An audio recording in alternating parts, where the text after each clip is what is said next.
This year has been filled with life-changing events. The movement for racial equity across the country has impacted the lives of many Coloradans, and it's forced a lot of people to have some tough conversations about racial injustices and systemic racism that exists today.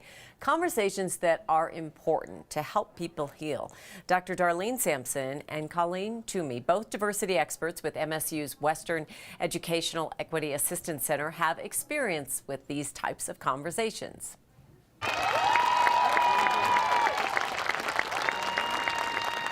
Simply means because of what's happened, because Black men are more likely to be killed by police, because our educational systems are a challenge for kids of color, because life has been unfair and unequal, people need to say it. They need to make a declarative statement. And sometimes it means I matter. And so you need to hear that I matter.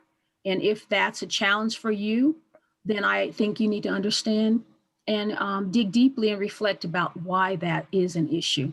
I think it is important to remember that the statement, the phrase, the movement, Black Lives Matter, does not suggest or mean that all lives don't matter, but it does mean that historically, currently, Black lives have not had as much value in our society as other races and ethnicities.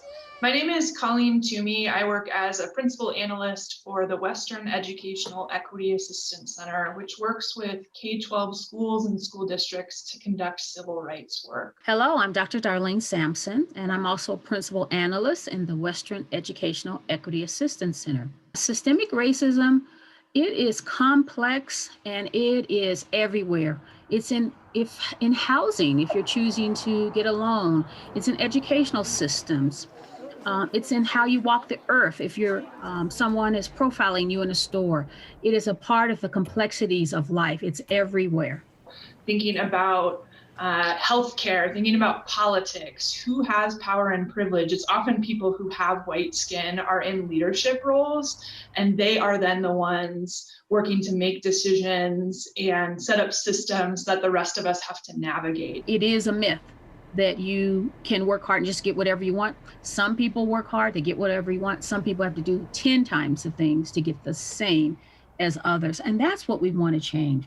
Any issue of marginalized folks or vulnerable populations, read, look at a podcast, try to understand better so that the conversation flows better and that you can talk intelligently and with empathy about what's going on. It's very, very easy to construct a singular narrative about who someone is and where they come from. But if I don't talk to them and learn from them and hear their story, I'm just making assumptions. Just speak to people.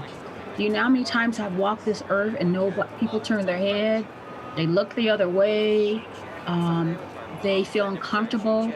The invisibility of looking at people with difference is there, and it's relevant to how other people of color feel connecting with you. So that's a place to start as well. Throughout this month, we have been digging into the data showing disparity that still exists in Colorado today. And on Sunday, reporter Katie Eastman and photojournalist Byron Reed look at disparity in buying a home and how it's much harder for people of color. That airs on Sunday night after the football game.